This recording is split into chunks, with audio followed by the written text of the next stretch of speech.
Hello, everybody. Welcome to Cosi Talks. I'm actually kind of lonely tonight. No visitors in the Cosi Talks studio today, so I'm kicking it old school style with the question and answer session. So, cheers to those who are coming on board.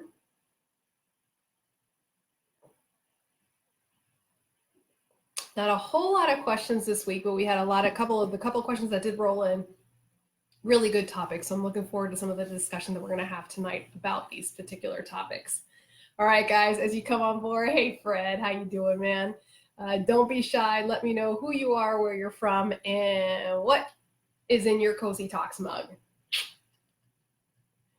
Hey, Ashley, I am feeling better. I'm still, man, that flu last week really just like set up a bomb in my house. So I'm still a little wonky, but yeah, better than I was last week. Thank you for asking. Hey guys, jumping on board. I see you guys jumping on board. Let me know. Give me a shout out. Ashley, you must be done, like graduated, done with your master's. Congrats, Ashley. And I'm waiting for the random question of the week, Ashley. I didn't see it. I looked at my post to see if you posted it. Didn't see it yet, girl. Come on, get it going. Hey, Vicky, I got your question here ready to go when we get started. So thanks for joining us this evening, Vicky. All right, who else we got on board? We got Benny. Hey, Benny with the tea, man. Benny, how's that running going?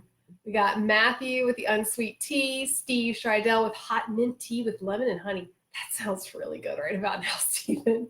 Hey, Jill, glad you could join us this evening. All right, guys, well, as you can see, it's just me, myself, and I here in the Cosi Talk studio. No frills tonight, just kicking it old school style with the question and answer session. But I'm so excited, guys. This past couple of weeks, I've been talking with a few different people that hopefully will be coming on board as guests on the show. And I'm keeping I can't say any names yet. You know, can't count those chickens until they're hatched. But I'm really excited about some of the folks that are wanting to come on board the show to share their information and knowledge with you all. So hopefully, little prayer that they decide to sign on board. All right, we've got Ashley says she has officially her master's. Awesome. Hey, Daniel, thanks for joining us this evening. All right, guys, so we're going to go ahead and just get started. For those of you who are joining me for the first time, welcome. My name is Cosi Belloso. I'm a physical therapist, amputee specialist. I've been a PT now for 17 years. And I was thinking about it, guys. I've been a PT for 17 years, but I've been in healthcare for 25 years. I'm not going to tell you when I started because that just, racks up the age points for me. I am based here in Tampa, Florida. And I have my own private practice here in Tampa that is exclusively for working with the amputee community. And I love what I do. Let's see. Matthew, hey man, what's going on? And we got Mark on board. Quick question, ever thought about taking phone calls? I have thought about that, Mark, and I know there's a way to do it. I just really haven't figured out how to do it yet without posting my private phone number out there. I did that. I made the mistake of posting my private number once, and yeah, that was just a mistake. But if anybody has any tech solutions, that'd be actually kind of cool to be able to take live calls on here and hear some of your voices. That'd be kind of cool. I would really welcome the opportunity to be able to do that. So, Mark, if you've got any ideas, I'm listening. Hey, Doug, you got your orange drink. 12 days post-op from your second below the knee amputation and keeping your head high. Good for you, Doug. I know you've had a really long journey, and I know you've got recovery ahead of you. But you've got some spirit, man. You've got spirit. Ashley says my random questions come to mind during the show. Hey, Stephen McCarthy, Carol, you need to go get your cup of decaf. Yes, Carol, and you need to put it in your Cosi Talks mug. Don't you hate it when people are constantly self-promoting? By the way, guys, these are officially on sale on the Cosi Talks website. A couple of you were asking me about where you can get your coffee mug. Cosi Talks website, you can order one from there. Hey, Barbara, you got your coffee on board. We've got Vicky, Mark. Okay. All right, guys. So we're going to get started. Not a whole lot of questions. So feel free, guys, if you have any questions, go ahead and start posting them in. But I think the questions that we do have are going to have a really nice conversation. So I'll start off with the first one. I got this particular question from the amputee help and support line support group. Sometimes I'll go to the support groups and just see what questions people are asking and just kind of see, okay, you know what, that's a great relevant question. So this was the particular question that I picked. This person was asking the group, have other above the knee subischial socket users all of a sudden feel like your prosthesis is rotating on you throughout the day? I'm thinking this is a sign of volume change. And yes, absolutely right. That's usually the first indication of volume change whenever you have any kind of rotation going on in the socket, especially for my above knee. And let me backtrack that a little bit. Whenever one of my patients, my above the knee patient says, and this is whether it's a subischial or an ischial containment socket, that they feel like they're rotated, usually what I have them do is sit down, take everything off, including the liner, and put everything back on. The thing with these sockets is they're meant to fit like gloves. They are meant to fit perfectly. So if the liner is off by 1 millimeter or 2, if the socket's off by 1 millimeter or 2, you're going to feel like you're twisted inside the socket, or the socket's going to feel like it's spinning in there. And it's just a really uncomfortable feeling. So it's worth taking the time to take everything off and re-don everything back on properly. And usually the culprit is the liner. Because it is kind of a pain in the neck, especially if the newer liners, to roll them inside out all the way. Make sure you've got a good seal on the bottom of that residual limb, and then roll it back up carefully. So if that's not done just right, you're going to have some fit issues. Now, if you're convinced that you've donned your leg on properly and everything is aligned the way it is, and you still feel like you're rotating, yes, that could be an indication that there's adjustments with volume that need to be made. So it could be that adding that extra sock in there, okay? And if after troubleshooting those two things, you still feel like something's not right, time to call that prosthetist. And just to kind of touch back on last week, I had the honor of having John Hadding, truly master prosthetist. I know that that's not an official title, but I'm giving him that title. With over 40 years of experience, this guy's a wealth of knowledge. And he came on board. And one of the things that he is very good at is these subischial sockets.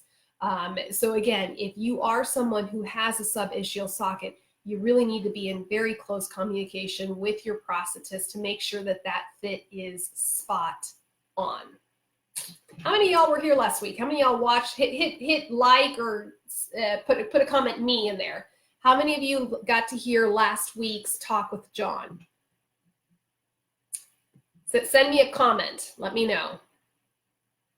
All right, we got Tisha on board. Hey. And we got Ron on board from Arkansas. Hot Kona coffee. Oh my gosh, Ron. You're killing me, man. That's good coffee. Oh, okay, Daniel, that's good. Text Now is an app that a regular phone number can text to. Me and the younger kids use it. Okay, so I'm seeing a bunch of likes here, guys. Awesome. Daniel, that's awesome. I might pick your brain about that a little bit later. And Shirley says, getting to watch while off of revision surgery again. Sounds okay. Tom says the same thing about the free app. I might start doing that. John Jones says vacuum will slow or stop rotation. Yes, guys. And many of you who have those subischial sockets, you're going to have that elevated vacuum system to help with the suspension. So definitely troubleshooting the vacuum and elevated suspension system is something that you need to really learn the nuts and bolts about that to troubleshoot your fit as well. Thank you, John, for pointing that out. All right, so Mark listened to last week's, Ashley listened to last week's, Benny, Daniel, Vicky, awesome, Jill, Doug. Hey, Doug. Steven's like just a spectator last week. That's awesome. So guys, you heard a lot of great things that John had to say about some of these subischial sockets. And what I really liked, because it's something that's kind of still a little bit new out there, and not all prosthetists are trained the same way. So his best advice to you was, if you're looking at getting a subischial socket and you want to know if the prosthetist can do it, the easiest thing to do is just to ask them, how many have they done? And even John, with his 40 plus years of experience, he said he had to go through, I think he said about 11 or 17 sockets before he really got the hang of putting that fit in there nice and snug for the subischial socket. So just putting that out there.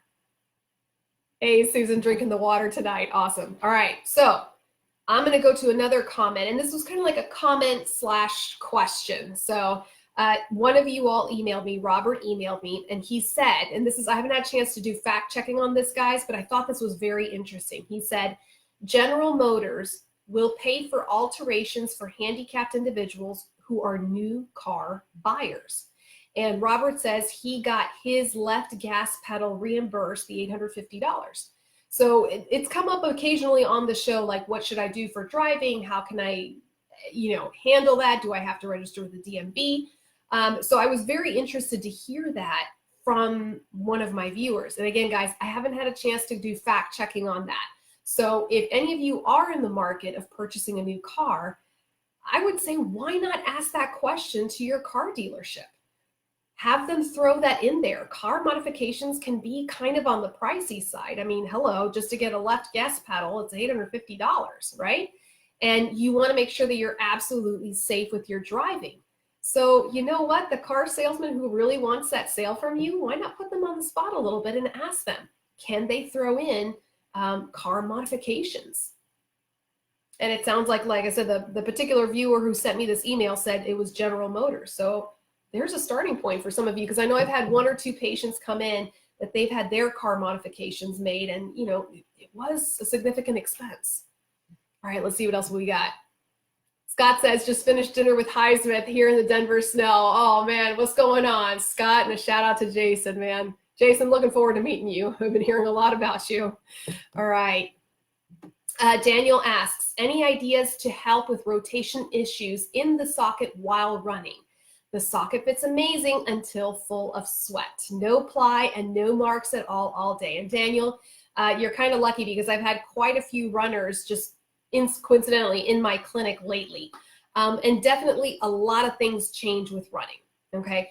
Probably this is the most significant thing, that is the difference between the walking cycle, the gait cycle, and the running cycle is with walking, there's majority of the time, there's 1 foot on the ground.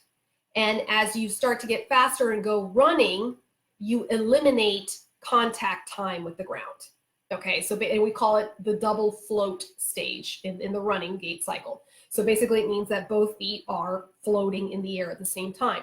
And the faster you run, the more time you spend off the ground. So what that means is that socket needs to be real snug so it doesn't go literally flying off your leg. And that's happened before, right? So when it comes to running, you do need extra suspension. So Daniel, I know a lot of times with my own patients, in my above the knee, some of them switch to using a pin lock system, some of them, and then they put on like a neoprene suspension sleeve. And the sleeves really help out a lot with that rotation factor. With my below the knee amputees, again, some of them choose to go to a pin lock system. Some of them choose not to do the pin lock, but they definitely have to put on a sleeve on top of everything. So they put the liner on, whatever socks on, their socket on, and then on top of that goes a big old neoprene, not big old, a neoprene sleeve that goes over the knee and up into the thigh area.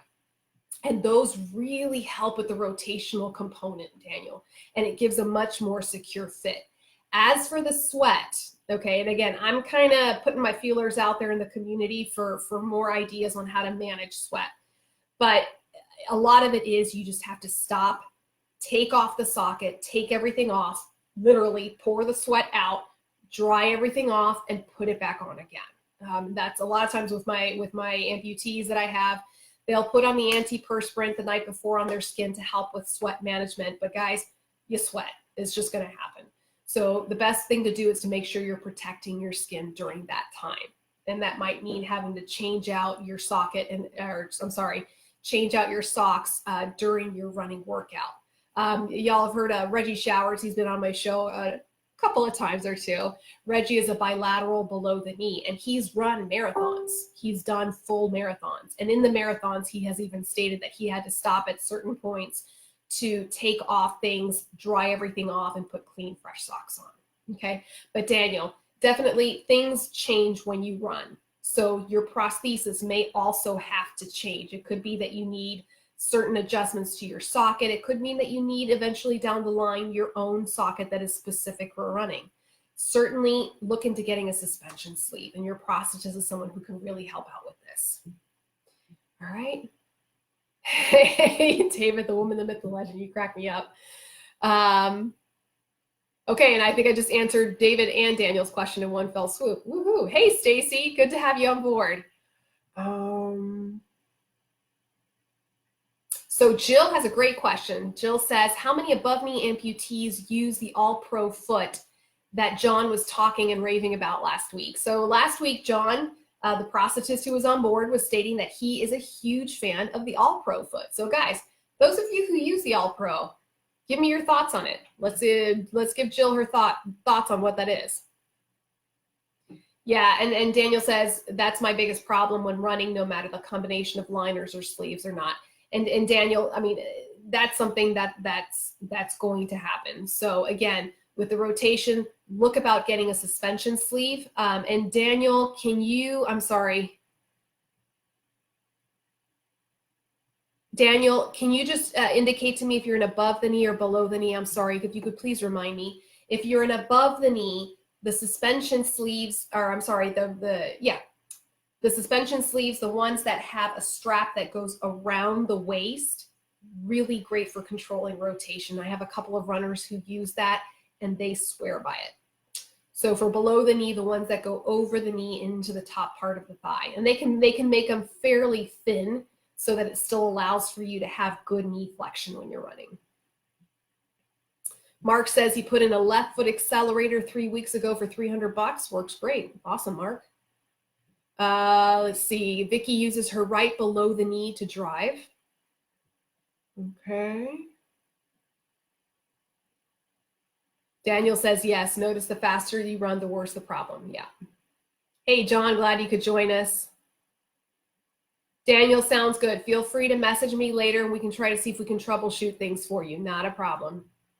Let's see. Connie Mo says, my husband just bought a new GM, General Motors, and they offered $1,000 to install a left leg drive. Wow. My problem is the charge is $800 more, and then I have lots of other expenses concerning my certification. Bah humbug. I know. And guys, I'll admit, I haven't seen a perfect solution yet when it comes to driving modifications with regards to getting reimbursement back or anything. But like I said, those of you who are thinking of purchasing a new vehicle from a car dealership, we all know that with car salesmen, you know, deals can be made. So even if it's half of the cost, it's a start. It's a start. But you know, yeah, I really don't know what I can say about that, Connie. That's frustrating. Let's see. Oh, okay. Pat says, hey, Cosi, listening and learning. A month into my second suction permanent socket, still working with my prosthetist to getting it to feel comfortable. Subaru just reimbursed me for $1,000 toward my left foot accelerator on my new 2020 Subaru. It's their standard policy. So there you go, guys. As you can tell, I don't buy new cars. I buy all my cars used. So I haven't had the chance to grill any car salesmen on their policy for modifications to the cars. Let's see. Carol asks, have you worked with any bilateral below the knee amputees who are using the echelon foot with moving ankle? I'm using them on a trial basis. Carol, do you mean the Elan, which is the echelon foot with the microprocessor unit? I haven't had any bilaterals in my clinic just yet who are using that particular system. But I've heard on the grapevine, just in the general amputee community, that those microprocessor hydraulic ankles really give a nice feel. I know that, obviously Blatchford has the Elan, Freedom Innovations has the Connects, and I know there's a couple of other companies, and of course I'm blanking out on the names right now of these particular feet. But these are starting to show more on the market. So for those of you out there who are thinking of having a microprocessor unit or a hydraulic ankle, you can't call your reps, call your prosthetists and have them get in touch with the local reps so that you can trial some of these different feet. And again, try the different feet, guys. The feel of one foot might be just a little bit different than the other company's foot, and you need to figure out which one works best for you. But Carol, I've heard a lot of positive things. I've heard a lot of positive things. And I think for what I know about you and how active you are, I think it's worth trialing them and hopefully Joe's not going to get too mad at me about telling you that. Joe's her prosthetist. Great guy.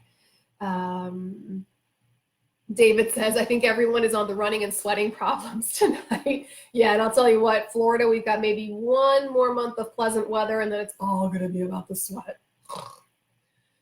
Let's see. John Jones says the Smart Temp liner will reduce the onset of sweat. And I will say this, guys, there's a couple liners out there on the market that I'm going to be kind of poking my nose into, and some sweat solutions that I've been hearing about. So I want to investigate a little bit more before I say anything about them. Barbara says that she loves the All Pro. Carol says, back to the Echelon foot, it does not seem to help me walk smoothly. Any thoughts? Carol, I would say if it's the Echelon, so that's the hydraulic ankle on its own, check the friction. And that was something that Lewis, I don't know, Carol, if you remember Lewis, the lovely prosthetist that came on board from Blatchford for the Elan talk, he did say that sometimes folks have a little bit of trouble with the hydraulic ankle because the friction of the fluid needs to be adjusted in that hydraulic unit.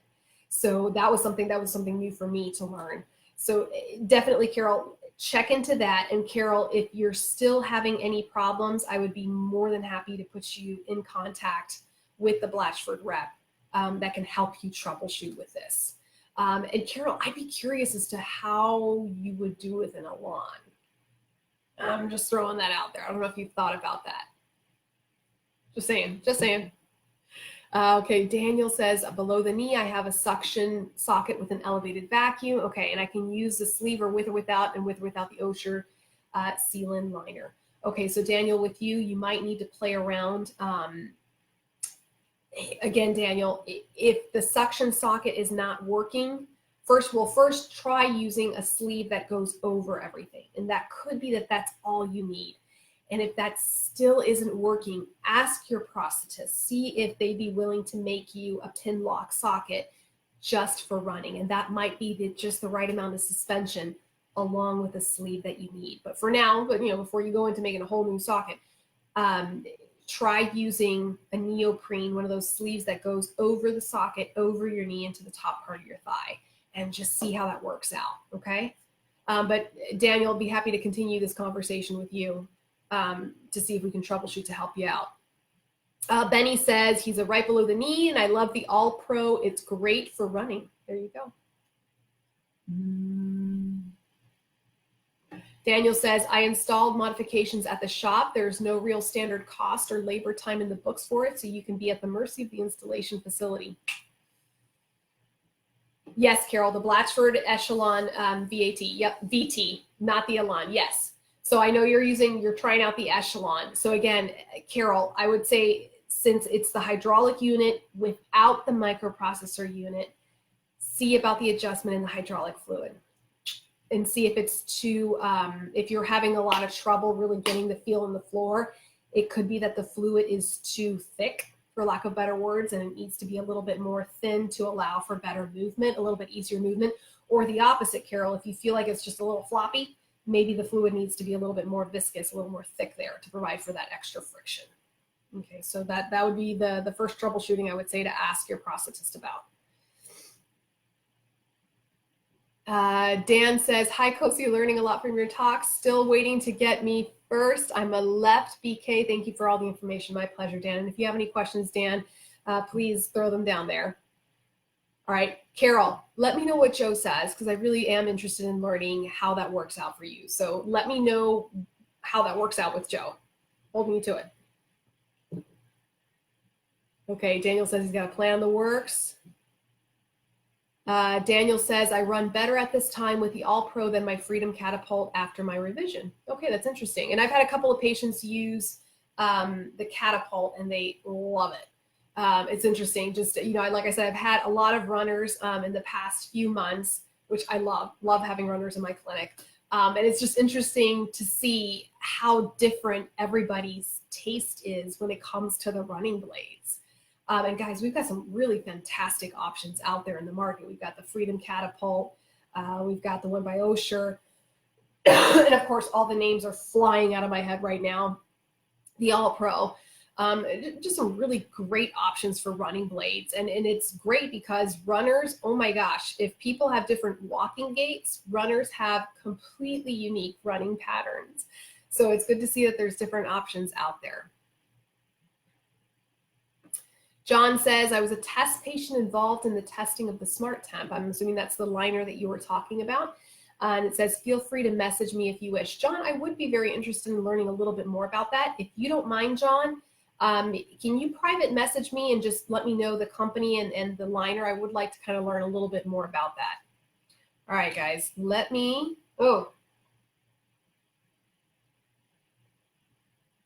sorry, guys.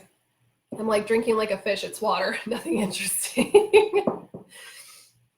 So here's something on Vicky's question. Vicky, I hope you're still on board. Thank you for being so patient. Vicky said she had a couple questions. Why do so many amputee patients have pain in their limb? And this is something we've addressed a couple of times on the show. So first, I kind of want to differentiate between phantom limb pain and residual limb pain, because sometimes folks get the two of them mixed up. The phantom limb pain comes from when you're feeling pain in what was formerly your leg. So if you are a left above the knee amputee, your phantom pain might present in where your left foot used to be, okay? Versus residual limb pain, which is pain in the actual residual limb that is still remaining on your body. And interestingly enough, a lot of people will come in and they'll tell me, I have phantom pain, I have phantom pain. And then when I ask them a little bit more questions, it's actually residual limb pain that they're feeling, okay? So a couple of causes for the residual limb pain. When someone comes in saying my limb is really hurting, it's really hurting, socket fit. First thing I do, check the socket, checking the skin, checking to see if there's any red hot spots forming, if there's any friction, if there's any broken skin, blistering. If the person points and says, this hurts right here when I'm wearing and when I'm standing in my socket. Okay, and at that point, it's time to call the prosthetist and try to troubleshoot there. A couple of other things that stand out, if the prosthetist is making adjustments to the socket, we're troubleshooting with the socks and the ply and the liners and everything going on, and the person is still really hot and bothered in one spot, that's kind of when I start to wonder if there's a neuroma cooking there, okay? And a neuroma is something that unfortunately plagues a lot of amputees. And that's basically when they do the amputation, the surgeon will pull the nerve, cut it, and then release the nerve. So it kind of just sucks itself back into soft tissue. And ideally, in a perfect setting, it heals on its own and goes about its business. But what happens a lot of times is that little ball of nerve ending is still kind of free floating in there. It can form scar tissue and it can get very irritated, okay? Nowadays they're doing, and I really would love to do a segment on this, dedicate a full show to this. Now a lot of the surgical techniques involve taking that nerve ending and plugging it into a muscle. So basically giving that nerve something to do, reinnervation, targeted muscle reinnervation, okay? So when a person's complaining about residual pain in their limb, that's one of the things that I'm looking for in the back of my head. Are they presenting with a neuroma? Okay, and I'm really fortunate. This is something very recent for me. I have a physician in my area, a rehab medicine doctor, a physiatrist, physical medicine and rehabilitation doctor. And she does specialized injections. And the couple of patients I've sent to her so far have had really great success at having, she really gets those neuromas really well, and they're pain-free for quite a long time. So I'm really lucky in my area that I have someone I can send my patients to if they do start to present with symptoms of a neuroma. Other things that can happen with residual limb pain is bone spurs. Sometimes when there is trauma to the limb, especially with my traumatic amputees, bone can start to form either within the muscle, which is called heterotophic ossification, or as bone spurs from the actual bone limb itself, okay? So again, these are things that when a patient is presenting to me with complaints of pain and the prosthetist just isn't able to get that socket adjusted, you know, it's not the prosthetist basically. It's, you know, the prosthetist is doing everything he or she can, to making adjustments to the socket, then I start to see about screening, okay? Other causes of residual limb pain can be chronic overuse, okay? When you're using a prosthesis, it's a completely different dynamic than when your anatomical leg was there. So the dynamics of your leg, the dynamics of your body change, and there's a lot more wear and tear on your body. Most of the time, it's to the sound limb, because the sound limb will take a lot more of that weight and abuse. But sometimes your residual limb is going to get some of that chronic overuse injury because the muscles are shorter, but they're still trying to do the same amount of work. Okay. And again, this is where the help of a really good physical therapist who can help identify where's that pain coming from. Okay. And either help the problem with certain strengthening or coordination or gait exercises, or understand maybe the physical therapist can be the one who identifies that it's a neuroma or possibly a bone spur or possibly heterotopic ossification, and refer you out to the proper clinician who can handle that. All right, hope that, I know it's a pretty big, juicy question, so hopefully I got covered most of it there. All right, we got some more comments rolling in. Carol, thank you. Yes, I will look for your message. Vicki, there you go. And Vicki, I've got your second part of your question coming up. Hey, Denise. Let's see. Okay.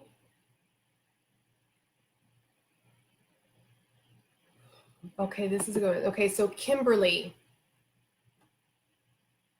Kimberly says, I'm having an above the knee amputation soon. I also have a spinal cord injury and not much feeling in my legs. Is there a certain type of socket that would be better than others? Also, the footrest of my wheelchair is pretty narrow. Would I be able to rotate my leg enough without a rotator to keep my feet together when using my wheelchair? I know I'm getting ahead of myself, and I'm already worrying about not realizing if I have skin breakdown or areas where there's too much pressure. So Kimberly, I spent a lot of my training and also a lot of my years as an early physical therapist in the spinal cord rehab unit. So I do have a lot of experience working with spinal cord injury. And it just sounds like from what you're talking about is that you're an incomplete injury. So you do have maybe a little bit of sensation and a little bit of function. And Kimberly, you nailed it on the head. You have to watch your skin. I wouldn't say that there's a certain type of socket, not necessarily one that would be better than the other. It's more about the socket fit and making sure that you have a very skilled prosthetist who is doing your socket. And guys, everybody's got to get their start somewhere. But Kimberly, for someone like yourself, I would do your homework and say, you know, whatever clinic you're being referred to, who's the most experienced prosthetist there? You want someone who's got years of experience, because you want to make sure that the socket is fitting properly, okay? And you're going to have to put yourself on a wearing schedule. And this goes for all of my patients. This is not just for patients with spinal cord injury or sensory deficits from diabetes, okay? This is for patients all across the board.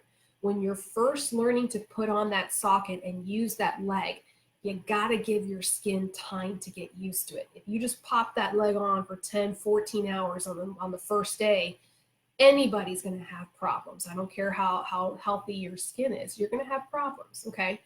So Kimberly, putting yourself on a wearing schedule. And Kimberly, I'd be happy to talk you through what I do with my patients later on if you would like. And as far as when you're in your wheelchair, couple of ways to approach this. Some people who are mainly wheelchair bound, they choose not to wear their leg when they're in their wheelchair because it's easier for them to transfer. And if you have a sports wheelchair, which it kind of sounds like you might have one of those judging by the size of the smaller footrest, it might be easier for you when you're in your chair not to have your leg on, because it'll be easier, like I said, it'll be easier for you to transfer. If you do decide to wear your leg, then sometimes I know sometimes my patients would wear a very loosely fitting gait belt to help. But again, you got to be checking your skin through all this to help with the rotational component. So, you know, Kimberly, I understand that you're a little nervous about this, but finding a prosthetist that is skilled and has lots of years of experience under their belt, and then the physical therapist. Those two need to be working together with you to help you with this process. It is possible. I've had a couple of spinal cord injury folks who have been able to successfully use a prosthesis. But yes, initially, the wearing schedule has to be done very cautiously to protect that skin of yours. Okay, best of luck to you, Kimberly. And Kimberly, please feel free to message me after the show's over. And I'll be happy to kind of talk you through some of the details of the wearing schedule.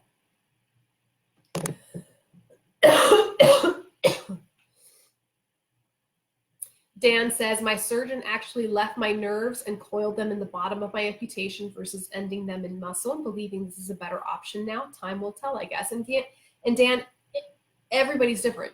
I have, like I said, I've been doing this for 17 years.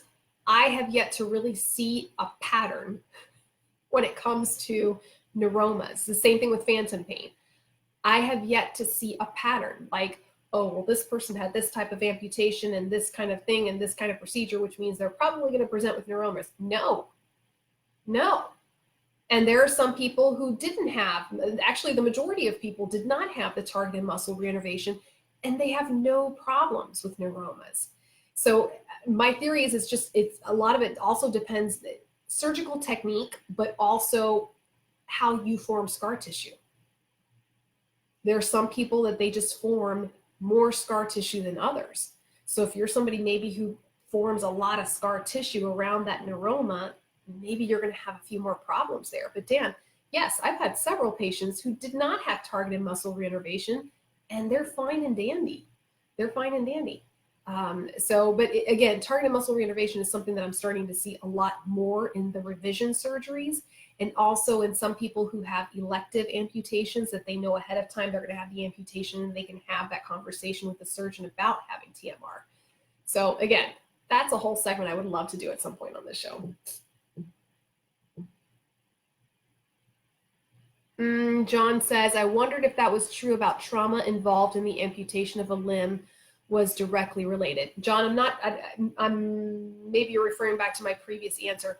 When it comes to heterotopic ossification, which means bone formation, abnormal, because there's not supposed to be any bone in the muscle tissue, but bone formation within the muscle tissue itself, yes, there is a correlation between that and trauma.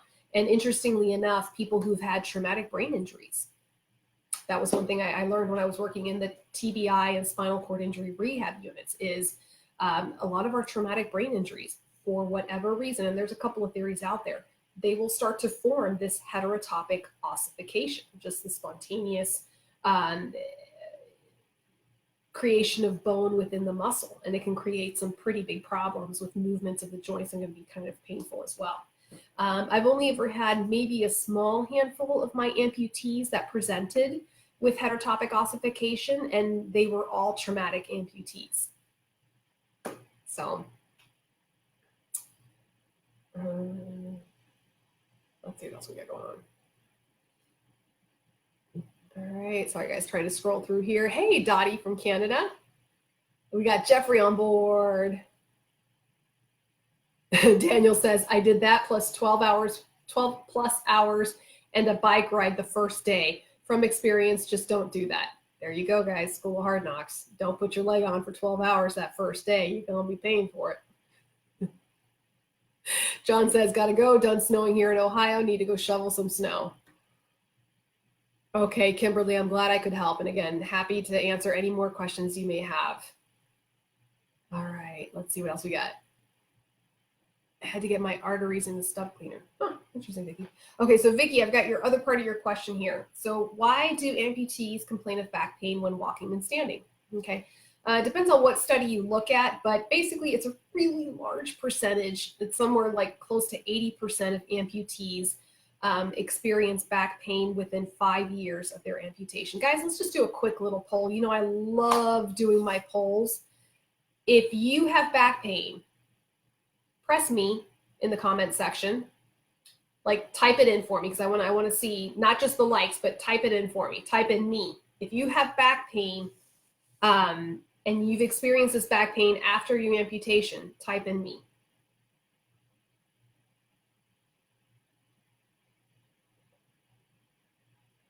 I need the Jeopardy theme song.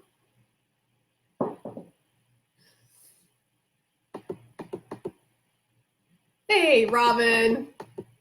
Okay, Mark says me. Susan says me. Keitha says, Keitha! Haven't seen you in a while, Chica.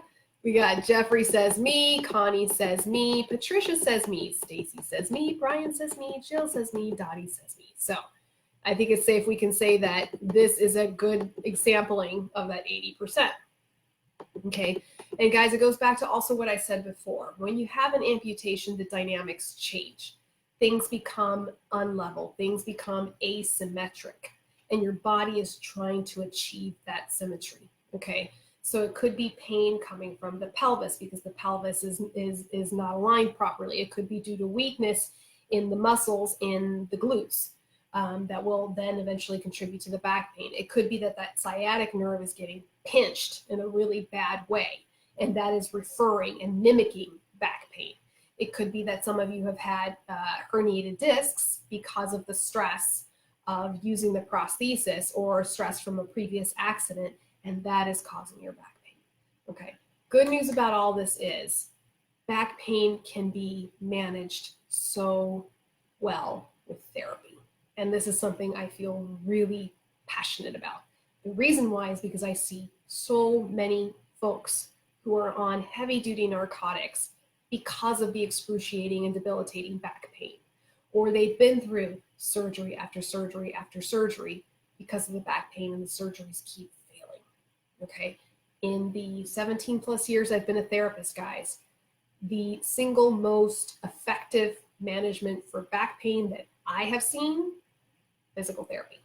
And I'm talking a hardcore back pain specialist physical therapist, not just any old general PT. I'm talking back pain specialist that puts you on an intense program. And I've seen people who go practically crawling into the clinic because they're in so much pain, and weeks later they are skipping out. Okay. So as amputees, this is especially relevant for you because so many of you will be experiencing this back pain. So along with having a physical therapist who specializes in amputees, which I know we are tough to find, but we are out there, I would encourage you, find that PT in your community who specializes in back pain. And you're going to find a lot more of those, thank goodness. Guys, in my own clinic, I work with patients with back pain because if it's coming from their gait pattern, I will address it and I will fix what's going on with their gait pattern to help with the back pain. And then I pass them off to my colleague who is a back pain specialist.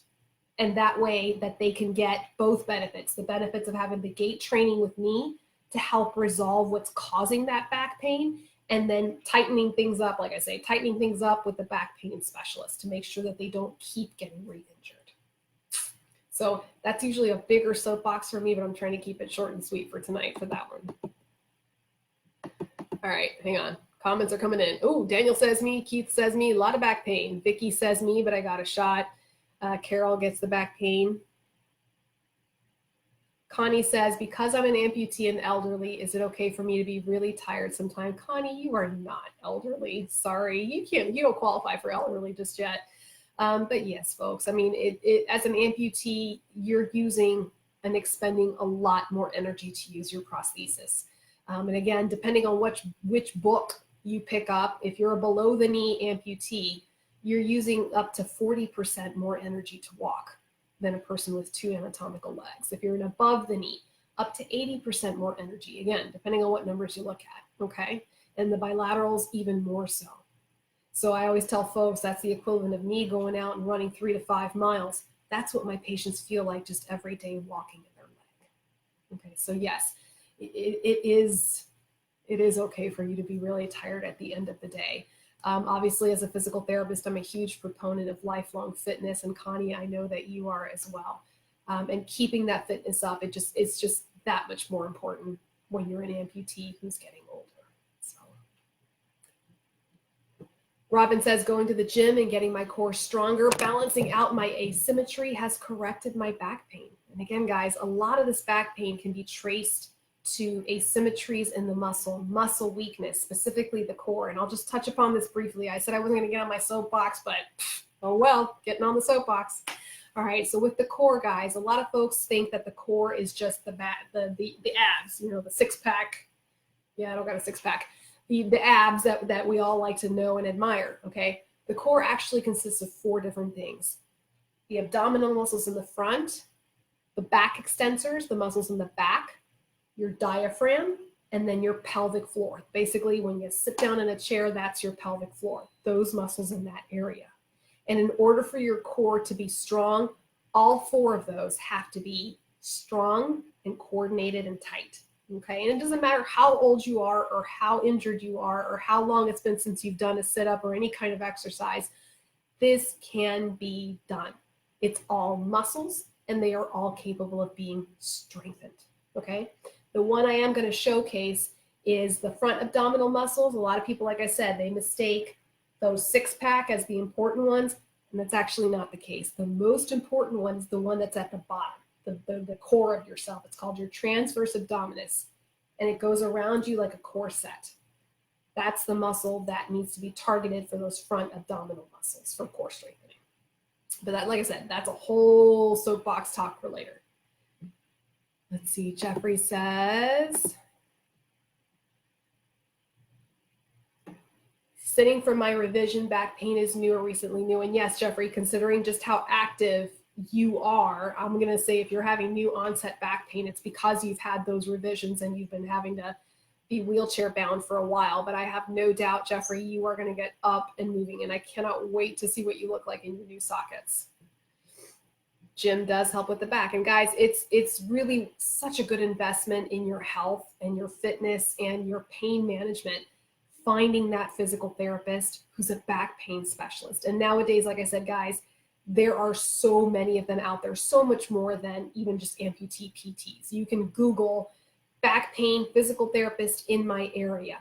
In Facebook, I know I've got like 1,000,001 colleagues who have specialized back pain groups that you can be a part of. So again, if this is something that's really plaguing your life, if you're somebody who's having to go in and get injections, or you're having to do the heavy duty medications, or you're staring down surgery, you know, look into physical therapy. Just look into it and just see what they can do for you.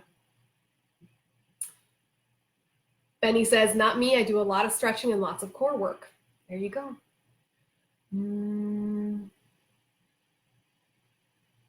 Daniel asked, do you see many amputees that have torso rotation, either left or right side dominant?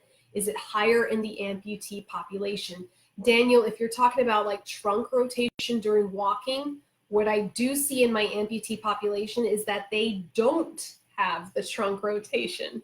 And that's actually one of those fine-tuned polishing that I put on my patient's gait pattern when they're walking. And this goes for pretty much any injury out there. It could be something as simple as a knee injury or a stroke or, you know, an amputation.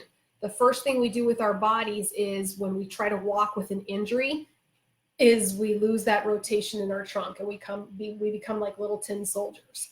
So especially with amputees, having to loosen up that trunk and a little gnat buzzing around, and getting that trunk rotation back into the gait cycle is something I definitely work on with my patients a lot. And a lot of them don't realize that the more they incorporate that trunk rotation, the better their balance and coordination is going to be and more efficient with their gait pattern. Keitha says, just keep moving, even if it's slower. I will be 60 in a few months. You're never too old to keep moving. Yes, ma'am. Good, Vicki. I said, the geek said I don't do any medication. Connie says I'm 84. Connie, you're still young. You're still young. Sorry.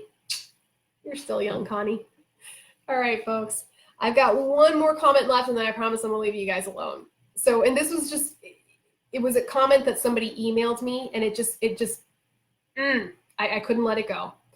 So the person said, I tried vacuum system, but it kept leaking to the point where the pump would shut off 3 days after getting it brand new. The prosthetist was unable to stop the leak, so he made another socket which leaked while still in the office, and out of frustration, I just asked to go back to Pinlock. Now, after having John Hatting on board last week, this one really particularly irritated me. Not because of the patient, But it irritated me that this person was trying to find a solution for their prosthesis, and they basically had to give up. Now, guys, this is something where I really encourage you to advocate for yourselves. And for this particular person, I'm going to send them that message as well. Advocate for yourself. You know, using an elevated vacuum system, if you are the proper candidate, guys, it's a game changer. I've heard so many of you talk about how much of a game changer it was when you started using the elevated vacuum system, both as a below knee or an above the knee, okay? And it is a little tricky. It requires a little bit of a learning curve. It requires some troubleshooting on your prosthetist part to get that fit right. And you, as an end user, you need to know how to use it properly so that you don't cause yourself any skin injuries, okay? And it takes time and trial and error. So it really broke my heart to read this message that this person was basically told, can't find out why it's not working, so back to using a pin lock. Okay, especially if it was a brand new unit and after 3 days getting it and it wasn't working, you know, guys, don't settle for this. If this has happened to you or anything similar like this has happened to you, don't settle for this, okay? Go back to your prosthetist, get your prosthetist to get it to work. And if they cannot get it to work for you, at least get an explanation. Get an explanation as to why. And if they can't give you an explanation, you need to go get a second opinion. Okay, these are the legs you got to wear every single day, and they need to be fitting properly, functional, and comfortable. So don't settle for anything less. And maybe I'm more like about it because I had such an amazing prosthetist last week on board, and this is what he does for his patients. He keeps going until he gets the right fit for them. Okay. So if something similar like this is happening to you and your prosthetist is telling you, or you know, someone's telling you, just use the whatever, don't settle, okay? Keep asking those questions, keep educating yourself, be the informed consumer, okay? You've heard me say that several times on this show, and don't give up, okay? All right, that was my hot and bothered moment. Had to get it out there. Keitha says, Connie Mo, you are beautiful, and she is. And she's an absolutely lovely person. Benny says, update on running, going to do Texas Parasport Games in April and doing the 800 and 1500 runs. Go, Benny. Benny, I want to see a video of you running. I want to see a video of you running. John, that's terrible. I'm not repeating that one, John. Well, and you can also say the same thing about physical therapists. John says 50% of the prosthetists graduated the bottom of the class. You could say the same thing about PTs. I'll take pot shots at my own profession as well. All right, guys. I am going to go ahead and wrap it up for this evening. Folks, if I didn't get a chance to answer your question, or if I told you to private message me so that we can have a little bit more of a detailed conversation, I truly mean what I say. Send me your questions. Feel free to private message me. Guys, if I can ask one thing of you guys, please. I know it's a terrible plug, and I'm going to ask of it anyways. If you all, I posted up there my link to my YouTube channel. I'm really trying to get the number of subscribers up there. So if you guys have a chance, right after this is over, please click on that link and hit subscribe to my channel. I would very, very much appreciate it. And check out my website. It's Cosi Talks. It's really easy, cositalks.com. I am adding new things there on a weekly basis. I am so excited. I have the most amazing web designer who's just amazing. So adding a lot of information there that you guys can click on and get direct resources, especially the things that we've talked about on the show. On the YouTube channel, there's a couple of exercise videos that I've put up there. Some of you have been asking me for exercises. So putting it up there. So if you get a chance, please, please, please visit the Cosi Talks website. You can sign up for my email subscription, grab a coffee mug, and then hop onto my YouTube channel and just hit subscribe. All right, guys, promise I'm gonna leave you alone now. Thank you guys so much for being a part of this. Thank you for letting me be a part of your evening this evening. And I will be seeing you next week, same bad time, same bad channel. God bless, guys. Bye.